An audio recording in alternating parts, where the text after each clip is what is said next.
we've seen this 100 times before, is when the market has no buyers, market makers recycle the same risk. Yep.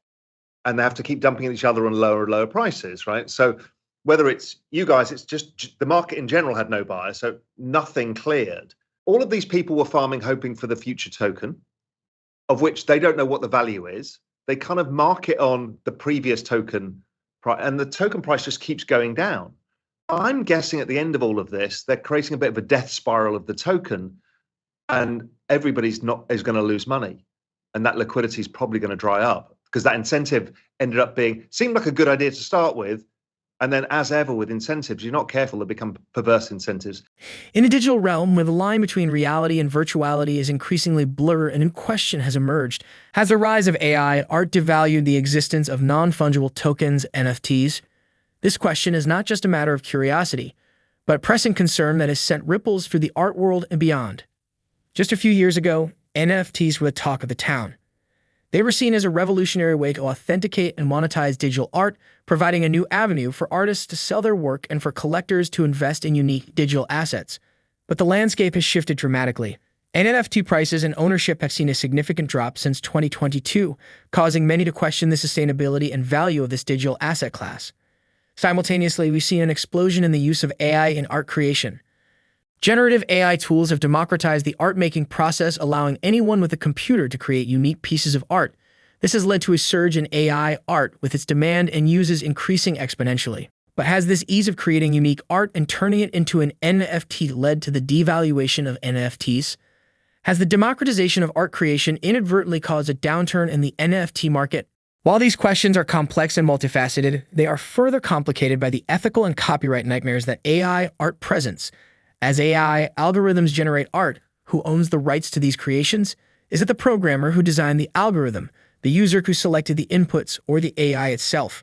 These questions have yet to be definitively answered, leaving a cloud of uncertainty hanging over the AI art world. Raoul in this video talks about the NFT ecosystem and digital AI art. He answers some of the questions and points out the path he sees for the digital asset class. As you watch, don't forget to like the video, subscribe, and drop your comments below.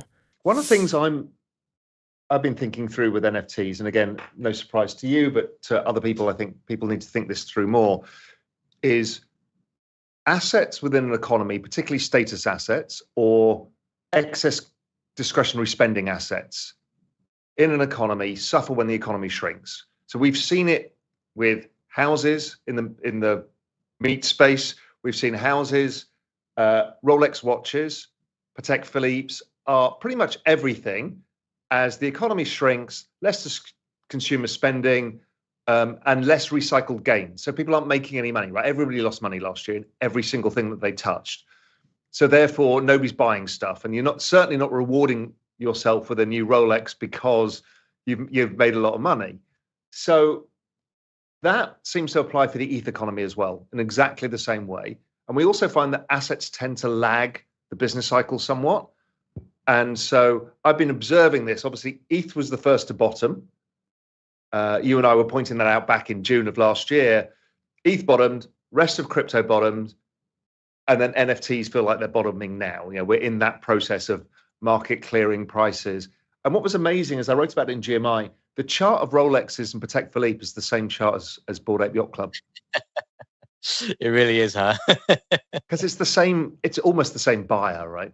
Yeah. It's the same buyer with the same thing.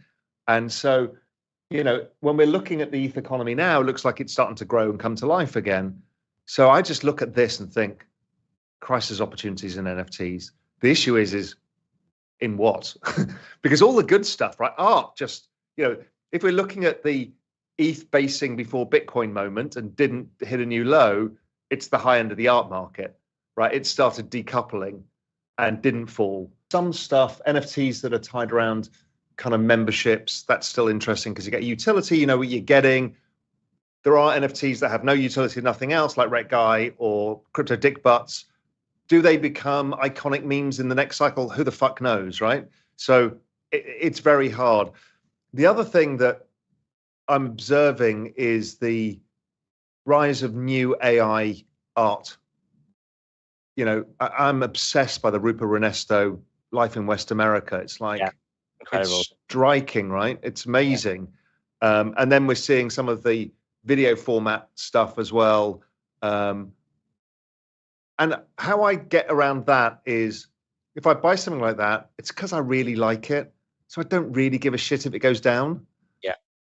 It's different if they start trading at, huge prices, but, they're still at reasonable-ish prices. It's got to augment their creativity and not be their creativity. So like, again, the Life in West America, it's kind of like X copies glitches. It's like a glitch photograph of this photorealistic, surrealist world. And it's like, that's cool. Yeah. It's just cool because we hadn't seen anything like that before.